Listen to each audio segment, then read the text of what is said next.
Yes, बिल्कुल सही देख रहे हैं आप कि income tax department is watching you. Income tax department आपको देख रहा है।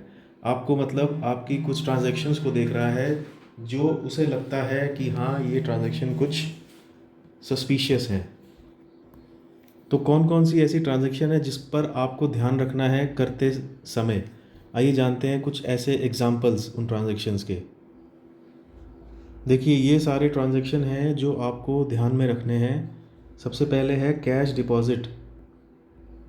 सेविंग अकाउंट में, अगर आप सेविंग अकाउंट में कैश डिपॉजिट करते हैं साल में 10 लाख से ऊपर, तो इनकम टैक्स की नज़र आपके ऊपर रहेगी सेविंग अकाउंट में। और यही अगर आप करंट अकाउंट में करते हैं तो करंट अकाउंट में वो लिमिट बन जाती है 50 लाख की। तो यानी 50 लाख से ज़्यादा अगर आप कैश में डिपॉजिट करते हैं, कैश शब्द का इस्तेमाल ध्यान से रखना, तो आपके ऊपर ये लागू होगा।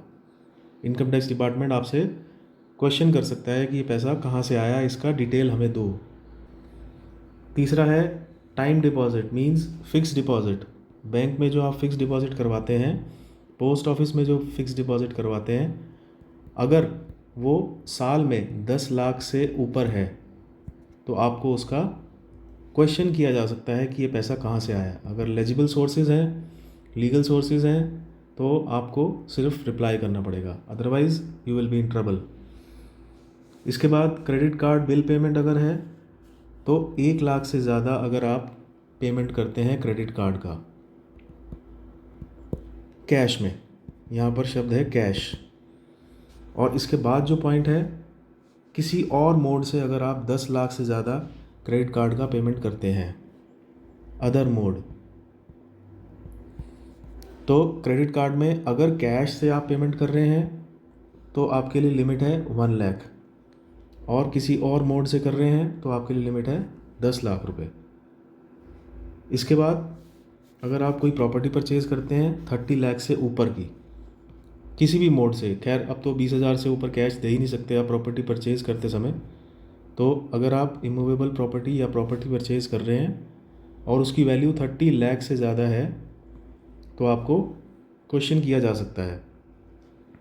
इसके बाद आपके पास इन्वेस्टमेंट शेयर्स में, बॉन्ड्स में, डिबेंचर्स में, ये अगर 10 लाख से ज़्यादा आप साल भर में करते हैं तो आपसे सवाल किया जा सकता है। इसके बाद अगर आप फॉरेन करेंसी या फॉरेन ट्रैवल करते हैं या फॉरेन करेंसी सेल करते हैं तो 10 लाख से ऊपर का transaction income tax department watch करेगा। तो फॉरेन ट्रैवलर्स के लिए भी ये एक बहुत कॉशन वाली चीज़ है कि अगर आप अपनी इनकम टैक्स रिटर्न फाइल कर रहे हैं और वो सेटिस्फैक्ट्री नहीं है, सेटिस्फैक्ट्री मीन्स आप साल में 2-3 ट्रिप लगा रहे हैं अब्रॉड के और आपकी आईटीआर सेटिस्फैक्ट्री नहीं है, सपोर्ट नहीं कर रही है, पैसा आपके पास ज़्यादा है लेकिन आप सपोर्ट उसको रिपोर्ट नहीं कर रहे हैं, तो आपके लिए दिक्कत हो सकती है। और इसके बाद cash receipt from sale of goods and services.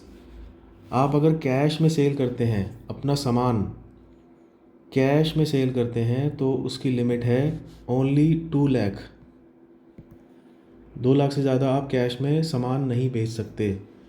तो ये सारी मोटा मोटी इन्फॉर्मेशन है जिसमें कि आपको ध्यान रखना है कि क्या हो सकता है अगर आप इस लिमिट से ऊपर जाते हैं कभी।